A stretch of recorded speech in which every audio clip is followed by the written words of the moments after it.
Hello everyone, आप सभी को आज के इस सामाजिक विज्ञान विषय की पाठ्य योजना में एक बार फिर से बहुत बहुत स्वागत है। आज के इस पाठ्य योजना में हम देखेंगे सामाजिक विज्ञान विषय की पाठ्य योजना और वो विषय है इतिहास। तो चलिए दोस्तों शुरू करते हैं आज का पाठ्य योजना। तो सबसे ऊपर आप देख सकते हैं सामाजिक विज्ञान विषय की पाठ्य योजना संख्या 30 लिखी हुई है। यहाँ पर आपको पाठ्य योजना संख्या लिखनी होती है, जितनी भी संख्या आपके पाठ्य योजना की होगी। उसके बाद विद्यालय का नाम लिखेंगे। आप जिस विद्यालय में पढ़ाने के लिए जाएंगे उस विद्यालय का नाम यहाँ पर मेंशन करेंगे। उसके बाद छात्राध्यापक अथवा छात्राध्यापिका का नाम लिखेंगे। यदि आप पुरुष हैं तो छात्राध्यापक का नाम लिखेंगे और यदि आप महिला हैं तो छात्राध्यापिका का नाम लिखेंगे। उसके बाद कालांश मेंशन करेंगे। कालांश यानी कि पीरियड, आप जिस पीरियड में पढ़ाने के लिए जाएंगे उस पीरियड के यहाँ पर मेंशन करेंगे। उसके बाद है कक्षा है 10, विषय है सामाजिक विज्ञान, प्रकरण है तो आज का प्रकरण है यूरोप में राष्ट्रवाद का उदय। ठीक है। उसके बाद है अवधि है 45 मिनट। किसी किसी विद्यालय में 35 मिनट या 40 मिनट भी होता है, तो आप अपने विद्यालय के हिसाब से देख लीजिएगा। उसके बाद दिनांक मेंशन करेंगे। तो फ्रेंड्स, ऐसे बहुत सारे वीडियो पाने के लिए आप इस चैनल को सब्सक्राइब कर लीजिए और आप किसी विषय का लेसन प्लान चाहते हैं तो कमेंट बॉक्स में कमेंट करके बता सकते हैं। और इस विषय के अलावा यदि आपको किसी दूसरे विषय की भी लेसन प्लान चाहिए हो तो आप इस चैनल के प्लेलिस्ट में जाकर देख सकते हैं। तो चलिए आगे बढ़ते हैं। उसके बाद आता है सामान्य उद्देश्य। सामान्य उद्देश्य विषय संबंधित होता है, तो यहाँ पर आप सामाजिक विज्ञान विषय को ध्यान में रखकर लिखेंगे। सामान्य उद्देश्य में विषय और उप विषय को पढ़ाने से बच्चों में किन किन चीज़ों का विकास होगा वो सब इसमें लिखेंगे।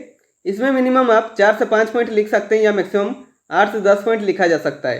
तो देखिए, पहला पॉइंट में लिखेंगे छात्रों को सामाजिक विज्ञान विषय का ज्ञान प्रदान करना। दूसरा पॉइंट में लिखेंगे छात्रों की बौद्धिक एवं तार्किक शक्ति का विकास करना। और तीसरा पॉइंट में लिखेंगे छात्रों की सामाजिक विज्ञान विषय के प्रति रुचि उत्पन्न करना। चौथा पॉइंट में लिखेंगे छात्रों में व्यक्तिगत विचारों को प्रभावशाली ढंग से व्यक्त करने की क्षमता विकसित करना। उसके बाद आता है विशिष्ट उद्देश्य। विशिष्ट उद्देश्य टॉपिक से रिलेटेड उद्देश्य होता है, यानी कि छात्राध्यापक के द्वारा छात्रों को पढ़ाने के बाद छात्रों में क्या क्या बिहेवियर में चेंज आएंगे और किन किन चीज़ों का विकास होगा वो विशिष्ट उद्देश्य के अंदर इंक्लूड होते हैं। ठीक है। इसमें मिनिमम आप 3 पॉइंट लिख सकते हैं या मैक्सिमम 4 से 5 पॉइंट लिखा जा सकता है। तो देखिए, पहला पॉइंट में लिखेंगे छात्र यूरोप में राष्ट्रवाद का उदय को समझ सकेंगे। दूसरा पॉइंट में लिखेंगे छात्र क्रांतिकारियों के बारे में जान सकेंगे। और तीसरा पॉइंट में लिखेंगे छात्र यूरोप के राष्ट्रवाद के उदय में फ्रांसीसी क्रांति के भूमिका को बता पाएंगे। ठीक है। उसके बाद लिखेंगे शिक्षण विधि, यानी कि टीचिंग मेथड। इसमें शिक्षक कौन कौन सा शिक्षण विधि प्रयोग कर पढ़ा रहे हैं वो यहाँ पर मेंशन करना होता है। तो देखिए, व्याख्यान विधि, प्रश्नोत्तर विधि इत्यादि। ठीक है। उसके बाद लिखेंगे शिक्षण सामग्री। इनमें वो सब सामग्री आते हैं जो शिक्षक पूरे कक्षा यानी पूरे 45 मिनट पढ़ाने के दौरान प्रयोग करता है। जैसे कि देखिए, चौक, डस्टर, श्यामपट तथा सामान्य कक्षा खर्च सामग्री इत्यादि। ठीक है। उसके बाद लिखेंगे पूर्व ज्ञान। इसमें क्या लिखा हुआ है देखिए, छात्र देश प्रेम और विश्व के महाद्वीप के बारे में सामान्य जानकारी रखते हैं। उसके बाद लिखेंगे प्रस्तावना। प्रस्तावना प्रश्न किसी पाठ्य योजना का इम्पोर्टेंट हेडिंग कहा जाता है, क्योंकि प्रस्तावना प्रश्न बनाने में सबसे ज़्यादा दिक्कतें आती है। तो प्रस्तावना प्रश्न का फॉर्मेट कैसे होता है देखते हैं। प्रस्तावना प्रश्न का फॉर्मेट 3 कॉलम से बनता है। पहला कॉलम में लिखेंगे क्रम संख्या, दूसरा कॉलम में लिखेंगे छात्राध्यापक क्रियाकलाप अथवा छात्राध्यापिका क्रियाकलाप, और तीसरा कॉलम में लिखेंगे छात्र छात्रा क्रियाकलाप। ठीक है। इसमें मिनिमम आप 3 प्रश्न पूछकर प्रकरण निकाल सकते हैं या मैक्सिमम 5 से 6 प्रश्न पूछकर प्रकरण निकाल सकते हैं। ठीक है। इसमें सभी प्रश्न और उत्तर क्रमबद्ध रूप में होनी चाहिए, यानी कि छात्राध्यापक के प्रश्न करने पर जो छात्र छात्रा उत्तर देंगे उसी उत्तर से छात्राध्यापक पुनः प्रश्न करेंगे। ठीक है। तो देखिए, यहाँ पर आपको और अच्छे से समझ में आएगा। क्रम संख्या में 1 लिखेंगे। छात्राध्यापक पहला प्रश्न करते हैं, विश्व के महाद्वीपों के नाम बताएं। तो छात्र छात्रा क्या उत्तर देंगे? छात्र छात्रा उत्तर देते हैं एशिया, अफ्रीका, उत्तरी अमेरिका, दक्षिणी अमेरिका, अंटार्कटिका, यूरोप और ऑस्ट्रेलिया। ठीक है। यहाँ पर छात्र छात्रा जो उत्तर दिए उसमें से वही महाद्वीप को लेकर दूसरा प्रश्न बनाइए जिससे रिलेटेड आज का प्रकरण है। ठीक है। चूंकि हमारा प्रकरण है यूरोप में राष्ट्रवाद का उदय, तो यहाँ पर यूरोप महाद्वीप को लेकर दूसरा प्रश्न करेंगे। ठीक है। तो देखिए, दूसरा प्रश्न करते हैं, यूरोप महाद्वीप में लोग अपने देश के प्रति कैसी भावना रखते हैं। तो छात्र छात्रा क्या उत्तर देते हैं? उत्तर देते हैं राष्ट्रीयता की भावना। और देशभक्ति की भावना। ठीक है, उसके बाद छात्र अध्यापक तीसरा प्रश्न करते हैं, राष्ट्रीयता की भावना रखने वाले व्यक्ति को हम लोग क्या कहते हैं? तो छात्र छात्रा क्या उत्तर देते हैं? उत्तर देते हैं राष्ट्रवादी देश। ठीक है, उसके बाद छात्र अध्यापक चौथा प्रश्न करते हैं, यूरोप में राष्ट्रवाद का उदय कब हुआ? तो छात्र छात्रा क्या उत्तर देते हैं? छात्र छात्रा कोई उत्तर दे नहीं पाते हैं और मौन रहते हैं, तो ये क्या हो जाएगा? समस्यात्मक प्रश्न हो जाएगा। ठीक है, इसका उत्तर छात्र नहीं दे पाएंगे तो कक्षा शिक्षक यानी आपका कर्तव्य है कि आप उस चीज़ को अच्छे से समझाएं बच्चों को। इसके बाद तुरंत ही आप पाठ की घोषणा करेंगे और कहेंगे, बच्चों आज हम लोग यूरोप में राष्ट्रवाद का उदय के बारे में विस्तृत अध्ययन करेंगे। ठीक है, उसके बाद आता है प्रस्तुतिकरण। प्रस्तुतिकरण पाठ को हमें सबसे अच्छा बनाना होता है कि जितना भी कंटेंट होता है टॉपिक का वो सब प्रस्तुतिकरण पाठ में रखते हैं। ठीक है, तो प्रस्तुतिकरण का फॉर्मेट कैसे होता है देखते हैं। प्रस्तुतिकरण का फॉर्मेट 4 कॉलमों से बनता है। पहला कॉलम में लिखेंगे शिक्षण बिंदु यानी कि टीचिंग पॉइंट, इसमें हम कौन कौन से पॉइंट कवर करेंगे वो सब लिखेंगे। दूसरे कॉलम में लिखेंगे छात्र अध्यापक क्रियाकलाप अथवा छात्र अध्यापिका क्रियाकलाप यानी कि पुपिल टीचर एक्टिविटी, इसमें क्लासरूम में टीचर क्या क्या एक्टिविटी कर रहे हैं वो सब लिखेंगे। और तीसरा कॉलम में लिखेंगे छात्र छात्रा क्रियाकलाप यानी कि इसमें क्लासरूम में छात्र छात्रा क्या क्या एक्टिविटी कर रहे हैं वो सब लिखेंगे। और चौथा कॉलम में लिखेंगे श्यामपट कार्य। ठीक है, उसके बाद शिक्षण बिंदु पर लिखेंगे यूरोप में राष्ट्रवाद का उदय, और इसके बारे में छात्र अध्यापक जो बताएंगे वो छात्र अध्यापक क्रियाकलाप पर लिखेंगे। तो देखिए क्या बताते हैं, 19वीं शताब्दी में यूरोपीय महाद्वीप में राष्ट्रवाद की एक लहर चली जिसने यूरोपीय देशों का कायाकल्प कर दिया। जर्मनी, इटली, रोमानिया आदि नवनिर्मित देश कई क्षेत्रीय राज्यों को मिलाकर बने जिनकी राष्ट्रीय पहचान समान थी।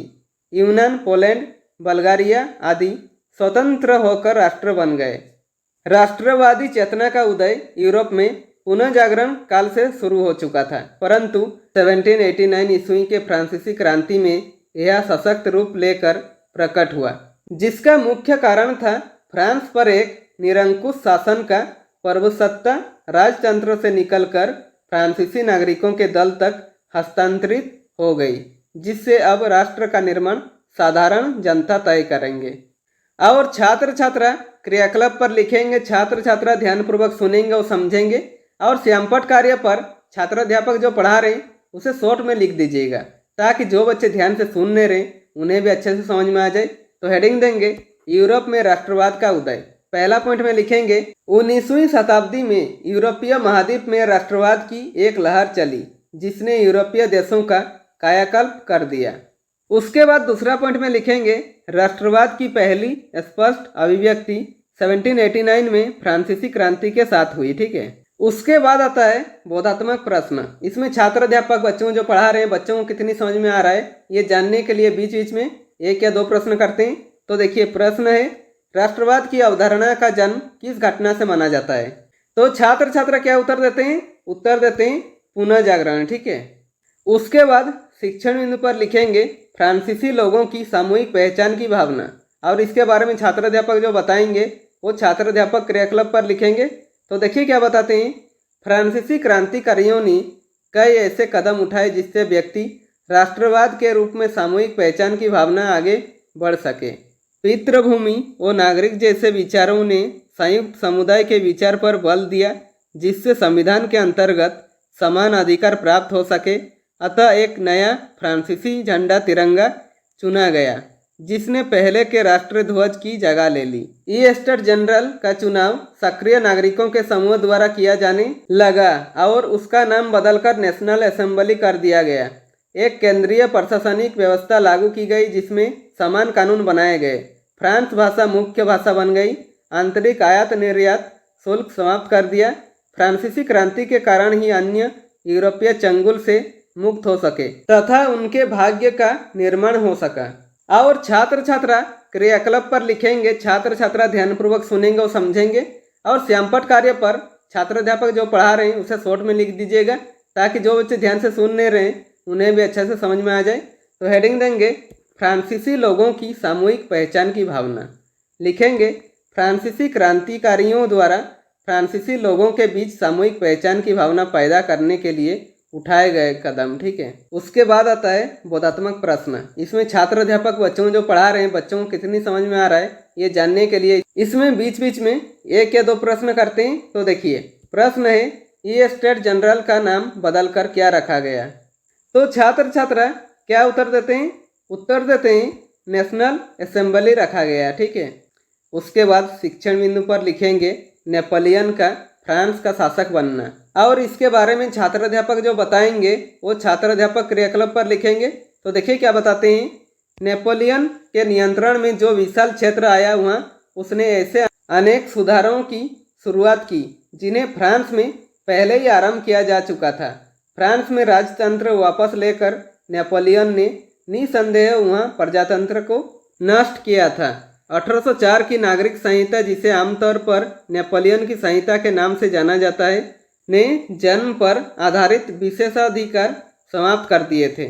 उसने कानून के समझ, बराबरी और संपत्ति के अधिकार को सुरक्षित बनाया।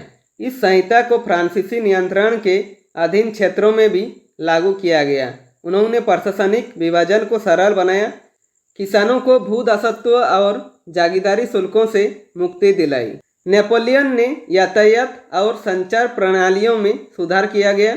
नेपोलियन ने राजनीतिक स्वतंत्रता छीन ली, करों में वृद्धि की, सेंसरशिप लगाई और लोगों को फ्रांसीसी सेना में शामिल होने के लिए मजबूर किया। और छात्र छात्रा क्रियाकलाप पर लिखेंगे। छात्र छात्रा ध्यानपूर्वक सुनेंगे तथा समझेंगे और श्यामपट कार्य पर छात्र अध्यापक जो पढ़ा रहे हैं उसे शॉर्ट में लिख दीजिएगा। तो हेडिंग देंगे नेपोलियन का फ्रांस का शासक बनना। पहला पॉइंट में लिखेंगे फ्रांस में राजतंत्र वापस लेकर नेपोलियन ने निसंदेह वहाँ प्रजातंत्र को नष्ट किया था। दूसरा पॉइंट में लिखेंगे 1804 की नागरिक संहिता, जिसे आमतौर पर नेपोलियन की संहिता के नाम से जाना जाता है।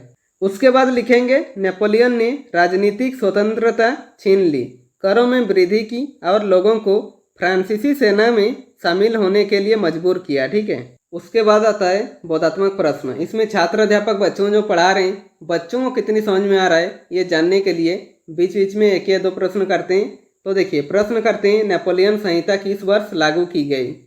तो छात्र छात्रा क्या उत्तर देते हैं? उत्तर देते हैं 1804 में। ठीक है, यहाँ पर हमारा प्रस्तुतिकरण समाप्त होता है।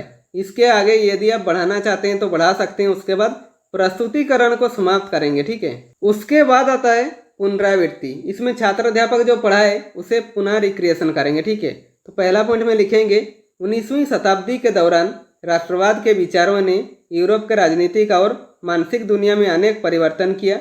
दूसरा पॉइंट में लिखेंगे राष्ट्रवाद की पहली स्पष्ट अभिव्यक्ति 1789 में फ्रांसीसी क्रांति के साथ हुई। और तीसरा पॉइंट में लिखेंगे फ्रांसीसी क्रांतिकारियों द्वारा फ्रांसीसी लोगों के बीच सामूहिक पहचान की भावना पैदा करने के लिए उठाए गए कदम। और चौथा पॉइंट में लिखेंगे नेपोलियन ने राजनीतिक स्वतंत्रता छीन ली, करों में वृद्धि की और लोगों को फ्रांसीसी सेना में शामिल होने के लिए मजबूर किया। उसके बाद आता है मूल्यांकन। मूल्यांकन शिक्षा केंद्रित होता है, यानी कि शिक्षक अपना तथा छात्रों का भी साथ में मूल्यांकन करते हैं कि जो उन्होंने 45 मिनट का क्लास लिया बच्चों को कितनी समझ में आया ये जानने के लिए इसमें मिनिमम 1 या 2 प्रश्न करेंगे या मैक्सिमम 3 से 4 प्रश्न कर सकते हैं। तो देखिए पहला प्रश्न करेंगे फ्रांसीसी लोगों के बीच सामूहिक पहचान का भाव पैदा करने के लिए फ्रांसीसी क्रांतिकारियों ने क्या कदम उठाए। दूसरा प्रश्न करेंगे अपने शासन वाले क्षेत्रों में शासन व्यवस्था को ज़्यादा कुशल बनाने के लिए नेपोलियन ने क्या बदलाव किए। उसके बाद आता है गृह कार्य। गृह कार्य पे ऐसे प्रश्न बनाइए कि बच्चों को घर पे जाकर वो चैप्टर अभ्यास करने का मौका मिले और आप उन्हें अच्छे से चेक भी कर सकें। इसमें भी मिनिमम 1 या 2 प्रश्न करेंगे या मैक्सिमम 3 से 4 प्रश्न कर सकते हैं। तो देखिए प्रश्न करेंगे किन्हीं 2 देशों को ध्यान केंद्रित करते हुए बताएं कि 19वीं सदी में राष्ट्र किस प्रकार विकसित हुए। तो फ्रेंड्स इसी के साथ हमारा आज का लेसन प्लान कंप्लीट होता है। यदि वीडियो पसंद आए तो लाइक कीजिए और यदि आप चैनल में नए हैं तो चैनल को सब्सक्राइब कर दीजिए और बेल आइकन को दबा दीजिए ताकि मेरे सारे वीडियो आप तक पहुंचती रहेगी।